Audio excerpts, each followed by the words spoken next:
হৈ থাকে। কাৰণ আজি মোৰ ইউজিচি নাই, অহাকালি ইউজিচি হৈ গ'ল। চৰকাৰেতো লগে লগে কৰি নিদিয়ে, অলপ কাগজ একেলগে গোট খাব দিব আৰু একেলগে 100-150 জনৰ কৰিব। গতিকে সম্ভাৱনাৰ কথা নাই, এইটো এটা প্ৰক্ৰিয়াৰ মাজেৰে হৈ থাকে। ये मैंने शरद पवार जी का भी स्टेटमेंट देखा हो और शरद पवार जी ने बोला है कि ऐसा मृत्यु को लेके ऐसा भ्रम फैलाना उचित नहीं है। तो मेरा इतना ही होगा, ममता बनर्जी शरद पवार जी का स्टेटमेंट पढ़े और राजनीति में कुछ सीखे। ये क्या संतुष्ट नहीं होने का क्या बात है? तो बांग्लादेश से जो लोग आए हैं वो लोग अपने आप को ही मियाँ बोलते हैं। मैं तो वो नाम नहीं दिया है, वो तो खुद ही वो नाम लिया है। वही लोग खुद बोला है कि हमें मियाँ बोलिए। मियाँ कविता लिखा है, मियाँ पोएम लिखा है, ये नाम थोड़े मैंने दिया। अरे मैं अगर मियाँ मियाँ करूं, वो भी असमिया असमिया करे, आपत्ति क्या है? ये अगणतांत्रिक केनेके हो? सुप्रीम कोर्ट ऑफ इंडिया কৈছে যে Assam is under da invasion. তাৰমানে বৰ্তমান অসম আক্ৰমণকাৰীৰ লক্ষ্য হৈ পৰিছে। আৰু সুপ্ৰিম কোৰ্টৰ জাজমেণ্টতে কৈছে যে বাংলাদেশৰ পৰা এই লোকসকলে আহি অসমখনক আক্ৰমণ কৰি আছে। এইটোতো মোৰ ভাষা নহয়, এইটো সুপ্ৰিম কোৰ্ট অফ ইণ্ডিয়াৰ ভাষা। যে অসমত মিয়া ইমান সোমাইছে, তেওঁলোকে মুছলিম শব্দটো ব্যৱহাৰ কৰিছে সুপ্ৰিম কোৰ্টে। মই যেহেতু মুছলিম শব্দটো ব্যৱহাৰ কৰিলে অসমীয়া মুছলিমসকলৰ গাটো পৰে, সেইকাৰণে মই মুছলিম শব্দটো ব্যৱহাৰ কৰা নাই, মই মিয়াটো ব্যৱহাৰ কৰিছো। কিন্তু সুপ্ৰিম কোৰ্টেতো ডাইৰেক্ট ডেটা দেখুৱাই দিছে যে ইমান মুছলিম বাঢ়িছে, ইমান পাৰ্চেণ্ট হ'ল। অসম এতিয়া ইনভেশন হৈছে অসমৰ ওপৰত। এইবিলাক কথা মানুহে ভুলতে ভাবে যে এইবিলাক কথা হিমন্ত বিশ্ব শৰ্মাই কৈ আছে বুলি। মই যি কথা কৈছো সুপ্ৰিম কোৰ্ট অফ ইণ্ডিয়াৰ জাজমেণ্টৰ ভিত্তিতহে কৈছো। এটা শব্দও মোৰ নিজৰ নহয়।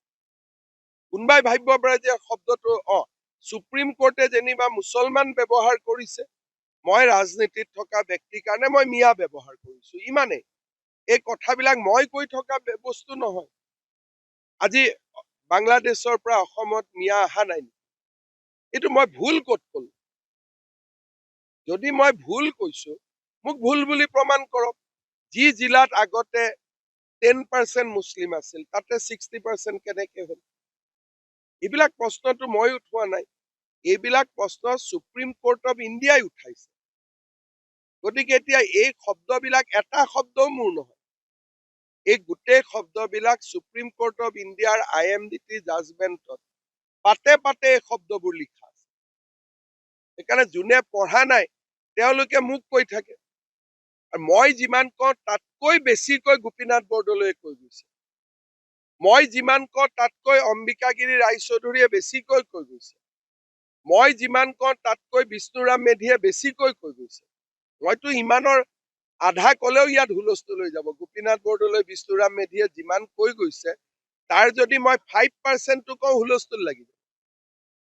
তেওঁলোকেতো 100 কৈ গৈছে, মইতো 5% কওঁ।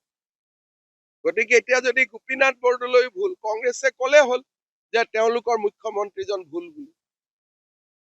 গতিকে এইবিলাক যোনে, আৰু মই কোৱা কথাখিনি হীৰেণ গোহাঁইও 92 চনত কৈ গৈছে।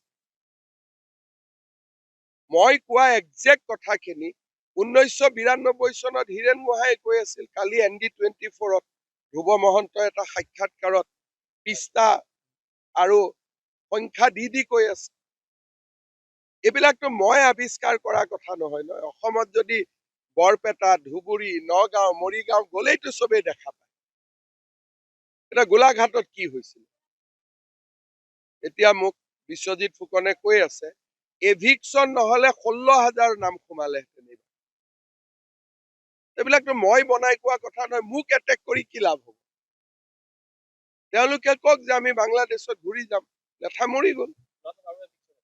আৰু এটা सुप्रीम कोर्ट स्टे हो ठीक कर लो, बोल दिया काल को। आप लोग न्यूज़पेपर एक ही नहीं है क्या? गुवाहाटी में कल दो बार बताया, हमें पूरा टाइम, मिनट, सेकंड देके बताया। ठीक है, ठीक है, भाले থাকক সকলো।